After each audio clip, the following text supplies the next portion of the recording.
everyone! Welcome again to another vlog. And for today's video, itutur ko kayo dito sa garden. Almost 1 year na pala kaming lumipat dito sa aming bahay and dito sa property na tinitirhan namin, which is nasa farm, countryside kami nakatira sa bukid dito sa Germany. So, yan pala yung aming maliit na bahay. Maliit lang talaga yan dahil usually yung mga bahay dito sa Germany is malalaki at mahahaba. So, yung bahay namin ayan. But, hindi tayo ano ngayon about sa bahay dahil itutur ko kayo dito sa garden since malinis siya. Hindi totally malinis pero katatapos lang namin na mag-lawn mower kahit hindi pa tapos lahat. But excited ako sa inyo dahil ngayon lang ito ganito yung itsura. So dahil wala akong taga-video ngayon, nag-ano na lang ako ng mic no para marinig nyo ako. So dito pagpasok nyo sa garden, dito pala sa kabilang side is nandito yung aming garahe na puno yan ng mga gamit dahil andyan pa yung aming ibang mga gamit like yung mga basta hindi pa namin napasok sa loob. Ngayon is ito yung bahay na ginagawa ni asawa. Ano yan siya? Nung dating may-ari is yan yung kanilang napakalaking garden house. Pero ngayon is nire-renovate niya ni asawa dahil gawin niyang studio. May hobby kasi siya na gumagawa siya ng mga wine, especially yung mga honey wine. So, hindi ko alam, magpo-produce ba siya? Yan yung ginawa niya para dyan siya gagawa ng yung parang production slash studio dahil gumagawa din siya ng kanang YouTube videos. Tapos ito naman, ipakita ko na ito noong gumawa ako ng tour dito, nung bago pa lang kami last year. May maliit na bahay-bahay and sobrang luma na. Hindi ko alam kung tatanggalin pa ba namin. But ngayon kasi is, itong maliit na bahay na ito is parang ginawa niyang, or yung mga tools niya, kung meron siyang pinapanday at lahat ng mga tools is nandito. Tapos ito naman, last time is nilalagyan namin ito ng aming mga bike farad. Pero ngayon is may nilagay si asawa ng mga isolation insulator para sa kanyang bahay. Tapos dyan yung aking garden. Oh, don't make it kaput. We need it. Tapos yan yung aking mga tools. So ito naman, napakaganda nito at saka napakasarap dito. It's one of the berries. Napakahirap kasi kapag i-translate mo yung English at saka Deutsch. So it's one of the berries and then it's Johannisbeeren sa German. Nagsisimula na nga siyang mamulaklak. And ay! Wag mong tanggalin! Don't remove it! At saka, ang kulay nito is red. So, ilagay ko na lang sa screen kung anong name ng Johannisbeeren. Ganyan yung kanyang itsura. Mga bulaklak pa yan. And then, yan, may malaking bush dyan na tinanggal ko. Gusto kong tanggalin dahil sobrang laki na niya. And ang hirap niyang unruly siya kapag lumaki siya. So, tinanggal ko, but half lang. Gusto ko siyang tanggalin talagang all the roots, down to the roots. Kaso, mahirap din siyang tanggalin dahil malaki na. So, may mga itinanim pala ako ng mga bulaklak dito kaso hindi pa din, hindi pa nag-sprout yung iba. And, ayan, oh. Tuyong-tuyo yung bulaklak dito. So, dito guys, sa gilid nitong maliit na bahay ni asawa, o maliit na nire-renovate na bahay, is itong trampoline ni anak. Bago lang namin itong nilagay. And every time kasi na makakakita si anak ng trampoline ay tuwang-tuwa siya. So, nung nag-ipon ako ng pera sa aking sweldo sa pagba-vlog, and yan, binilhan ko siya ng trampoline. Napakalaki nitong trampoline. It's parang 360 yung lapad. Basta malaki, napakalaki niya na trampoline and tuwang-tuwa naman si Ethan. So, worth it naman yung binili natin. Oh, do you like it? Spring trampoline. Spring trampoline. Mama max nog video and then Mama will make spring trampoline, okay? Okay. Max, doon no kalain. Hindi naman mahirap kausapin si Ethan. So, dito naman is, ito na yung sa may likuran. And, ayan nga si Ethan. Ito yung sinabi ko na yung mga hindi namin nagamit like yan yung mga dingding ng garden house before and iba pa na mga bagay like mga sobra na yung ginamit namin for paint dito namin inilagay dahil kapag may time si asawa na every time naman is wala siyang time. Kapag may time siya, sabi niya, ihahatid niya dito sa parang tapunan ng basura. Kailangan kasi talaga na itatapon ito Hindi pwedeng itatapon mo lang siya kahit saan. Tapos guys, ito pala yung aming compost. So dalawa pala yung compost namin dito. Itong isa is parang hindi, kitchen waste. Tapos itong isa is garden waste. Hindi namin siya pinag-isa dahil tinry na namin yan noong nakaraang taon. Dahil kasi may pumupunta dito na mga aso at saka pusa, tapos ginakawkaw nila ang mga basura. Hindi mga basura yung mga compost dahil nga may mga pagkain. Yan is yung mga na lawn mower namin na mga grass, dyan namin itinatapon. So ayan naman, lahat dyan is kitchen waste. Tapos ito na, likuran na ito ng ginagawa ni asawa or nire-renovate ni asawa. Tapos dito tayo sa taas dahil hindi ko ito hindi ko ito napakita sa inyo before dahil sobrang napakalalaki at napakahaba ng mga grass. Pero kahapon is na lawn mower na namin. So ito na yung end ng aming garden. Nakikita nyo dito may semento. Hindi ko alam kung anong ginawa dito nung dating may-ari. Pero ngayon inuunti-unti na namin siyang linisin. Like tinatanggalin namin yung ibang mga kahoy dyan, maliliit na kahoy dyan sa gilid. Dahil dito ko ilalagay yung aking bagong garden house. Yes, meron tayong garden house. Kailangan talaga natin ng garden house dahil nga marami akong isinisidling. And dito sa Germany, napakahirap na ilabas kaagad yung mga seedling kapag tumubo na dahil like ngayon sa umaga is fine yung weather, may init, hindi masyadong malamig, pero kasi sa gabi is like under 5 degrees pa. So napakalamig pa niyan and hindi pa yan kaya ng mga plants natin. So dito natin ilalagay yung ating garden house.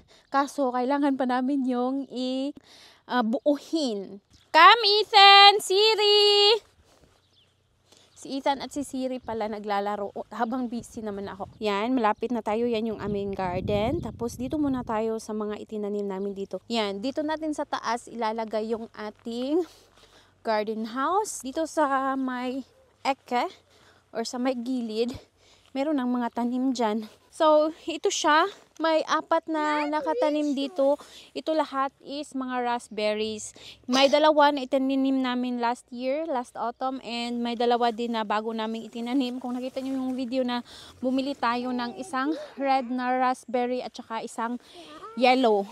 So, bali 3 red ito dito, tapos isang yellow. And ito siya is parang nagsisimula na siyang lumabas yung bulaklak, and ito is malalaki na din yung mga dahon, and yan.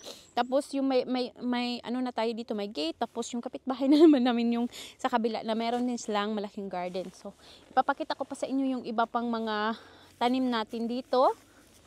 So, dito naman, meron kaming bago din na itinanim dito na 3 maliliit na mga puno, which is, ito lahat is, hindi pala lahat, 2 apple at saka 2 pears. Ito siya, I think is the pears. Tapos ito siya is yung apple. So, tingnan nyo, meron pang, dito, tanggalin natin ito. So, yan, hopefully, in the next year or baka swertehin tayo, this year is magkakaroon na ito ng mga maliliit na mga bunga. So ito yung excited ako dahil ito din yung bago nating itinanim. Ito yung peach. So pangarap ko talaga na makapagtanim ng peach sa garden. Yeah, fresh. So, pangarap ko talaga na makatanim ng peach sa garden. So ayun, bumili talaga ako. Ngayon isang puno pa siya. Hindi ko alam kung maybe in the other years is dagdagan pa natin siya, but now we will see. Hopefully soon makapag-harvest tayo ng mga bunga nito. Tapos naman meron tayo ditong 2 malalaking puno, which is last year nakapag-harvest na din kami, and sobrang saya ko dahil hindi ko in-expect na nung binili namin itong bahay is merong ganito na mga pananim na dito. Though alam ko naman na merong mga pananim, so nabili kasi namin ito siya is kasagsagan ng winter. So, early winter, early spring. So, hindi ko talaga alam kung ano yung mga itinanim dito. Nung summer, noong last year, ay nako, grabe, bongga talaga yung mga na-harvest namin dito. Ito is 2 plums, ito siya, but different varieties. Ito naman is Mirabelle plum, at saka itong isa is green plum na malalaki. Ito yung napakadami kong na-harvest, parang ilang planggana yung na-harvest ko, and ang daming marmalade na nagawa namin. So, ngayon, ito siya is nagsisimula pa lang siya na magdahon dahil late din ito siyang mahinog. Tapos ito namang green is nagsisimula na siyang mamulaklak dahil una yan siyang mahihinog. Dito tayo sa gilid. So, ayan, ito na yung mga itinanim ni asawa na mga patatas. Hinihintay na lang namin na lumaki at parang mag-sprout yung kanyang mga dahon dahil kapag mag-sprout na yung kanyang mga dahon is anuhan na siya, dagdagan ng lupa. Tapos naman ito, hindi ko alam kung na-upload ko na ba yung video nito. Ito yung mga blueberries na naitanim namin. Tingnan nyo, nilagay ni asawa sa kanang nilagay sa box. Dahil daw itong blueberry, hindi box, parang baldi. Dahil daw itong blueberries is kailangan niya ng sour na soil. So ito siya is 3. Ito is honeyberry, tapos 2 blueberries. So dito na tayo sa garden. So ayan na yung ginawa ko na binungkal ko ng mga lupa. Tapos ito na yung ating mga garden bed. Welcome to my garden. Meron na akong unti-unting mga naitanim dito pero yung iba is wala pa ding tanim. Dahil sobrang maaga pa dito for planting season. Dahil ang planting season is in mga middle of May. Early May, middle May, mga ganyan. So, ito yung ating ginawa na pakatayan ng ating mga upo soon. Ito yung ginawa ko last time. Medyo mahaba siya, but hopefully, gagana naman ito. And dito natin siya itatanim. Ito is wala pa itong laman. So, ito naman nilagyan ko ng hoy. Anong pangalan yan sa English? Para, kasi super ilang araw na dito na hindi umuulan sa amin. And ito yung unang mga naitanim ko dito. Ito yung mga bulaklak. Magagandang mga bulaklak. Kasi super dry dito. Kaya nilagyan ko ng hoy para mag-retain yung kanyang moisture. May mga iba pala dito na nagsisimula ng tumubo. So, ito naman yung raised bed na tinaniman ko ng mga strawberry. So, ito talaga yung strawberry yung unang magdahon. And ito din yun siya yung mga June, May or June, pwede na tayong makapag-harvest dito and hopefully marami itong mga bunga dahil paborito pa naman ni Ethan ang mga strawberry. So dito na naman tayo, ito yung isa sa mga bago namin ginawa na garden bed and may naitanim na ako dito. Matagal-tagal ko na din itong naitanim, mga 3 weeks or a month ago na. So, ito siya is mga salad. Mga salad kasi is nagsusurvive sa malamig na panahon. And nagtanim din pala ako dito ng pechay. Hindi ko alam kung super maaga lang ba yung pagtatanim ko dito dahil hindi ko pa nakikita yung mga pechay kung tumubo na ba siya. But mayroon ng ibang mga tumutubo dito. Hopefully, ito na yun siya. So, hindi ko na malaya na nalubat na pala yung ginagamit ko na microphone. So, i-voice over ko na lang. Meron na din pala akong naitanim na mga carrots at saka cabbage doon sa aking malaking garden bed. At saka ito naman is yung mga sibuyas. Nilagyan ko siya ng mga hoy dahil sobrang mainit dito sa amin ngayon and parang 3 linggo na hindi na umuulan dito sa amin. So, to retain the moisture, ayan, nilagyan ko ng hoy. And unti-unti na din pala itong tumutubo. May maliliit na sprout itong ating mga sibuyas. Excited nga din ako dito dahil madami-dami din yung naitanim natin this year. And mga 3 to 4 months is makapag-harvest na tayo dito.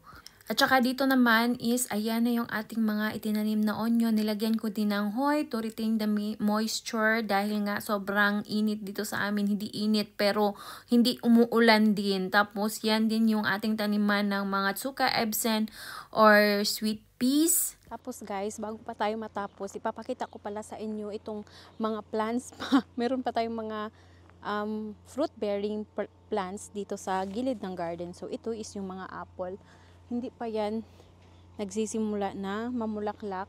Late kasi din mag-harvest yung mga mansanas. And then, napakaliit niyan. And then, ito yung pinaka-excited ako. Ito yung cherry last year. Ang dami naming na-harvest dito. And ito yung una naming na-harvest. And tingnan nyo naman, grabe, ang gaganda ng mga bulaklak niya. So, maliit din ito. Napakaliit na puno. Pero, sobra grabe kung mamulaklak yan siya. And then, ito naman is yung mga mansanas din na kakaumpisa pa lang lumabas yung kanyang, ayan, yung kanyang mga dahon. Okay lang dahil late summer or mga early autumn magha-harvest ng mga mansanas. Late talaga yung mga mansanas. Mas mauna yung plums. Ethan, 9! Mas nauna yung mga plums at saka yung mga cherries. tingnan nyo guys, may space pa ako dyan na pwede kong bungkalin. Kaso napakahirap talaga magbungkal-bungkal. Siguro lalagyan ko na lang yan ng karton at saka diretso na karton. Tapos lupa.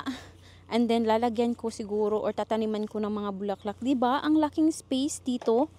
So, ayan. Ginawa ng construction site ni Ethan. Ito din is binungkal ko ito siya. Nagtanim ako ng mga bulaklak dito. Meron din ako mga itinanim na mga bulb bulaklak. Like parang sibuyas na. Like yung mga ano ba. Yung mga bulb na mga bulaklak. Kaso hindi pa din lumaki or hindi pa din namulaklak. Hindi pa din nag-sprout. So ayan. Hopefully soon madami tayong bulaklak dyan. So guys, muntik ko nang makalimutan. Ito pala is another apple tree. Ito yung 10 years na apple tree na nakalagay lang sa pot.